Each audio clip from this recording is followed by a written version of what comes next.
Wapendwa taifa la Mungu, naitwa Padre Dennis Wigira, paroko kanisa kuu la Mtakatifu Yosefu, Jimbo Kuu la Dar es Salaam.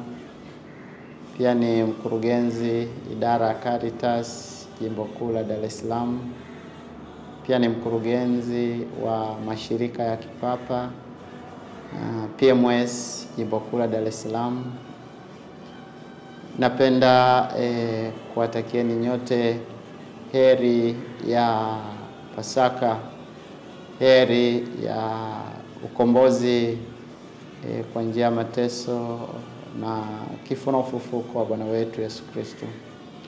Ndugu zangu, tunapofurahia Pasaka hii ni kwamba tumepitia kipindi cha toba, tumepitia kipindi cha kujitakasa, tumepitia kipindi cha huruma ya Mwenyezi Mungu na upendo wa Mwenyezi Mungu unaotufanya kuwa wapya, unaotufanya kuwa huru, unaotufanya kuwa marafiki tena, unaotufanya tuweze kutabasamu na kushirikiana, unaotufanya tuwe wa kweli tena mbele ya Mwenyezi Mungu.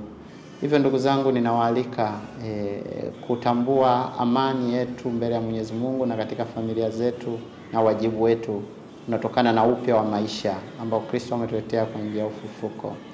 Yeye mwenyewe anasema, nimefufuka na ningali pamoja nanyi. Maneno hayo ya Kristo yatukumbushe kwamba mateso yake yametokana na dhambi zetu, nasi ametutakasa kwa msamaha na huruma yake. Lakini anasema angali pamoja nasi.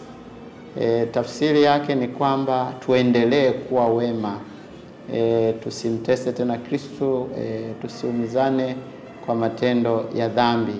Kwa hivyo uwepo wa Kristo mfufuka ni upya wa maisha.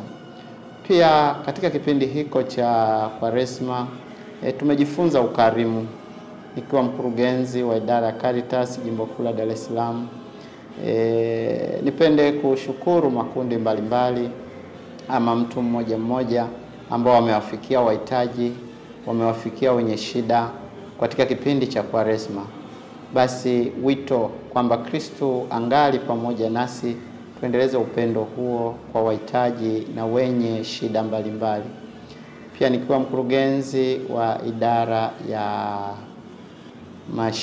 mkurugenzi wa mashirika ya kipapa Jimbo Kuu la Dar es Salaam, niwaalike na kuasa wazazi na walezi kutambua wajibu wa kueneza imani, yani kuwa wa kweli juu ya maisha yetu mbele ya Mwenyezi Mungu.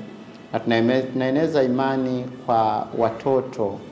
Hivyo matendo yetu, namna yetu itafsiri ukombozi kwa watoto na ulinzi kwa watoto. Tujaliwe kuwa walinzi na tumuombe Mwenyezi Mungu kwa ajili ya watoto wetu waweze kupata mafundisho sahihi ya kiimani ili wakue kwa mfano wa Kristo, mwili na roho, wakimpendeza Mwenyezi Mungu. Kwa mara nyingine tena, heri ya Pasaka, heri ya ukombozi, heri ya Kristo mfufuka kwenye nyote. Tumsifu Yesu Kristo.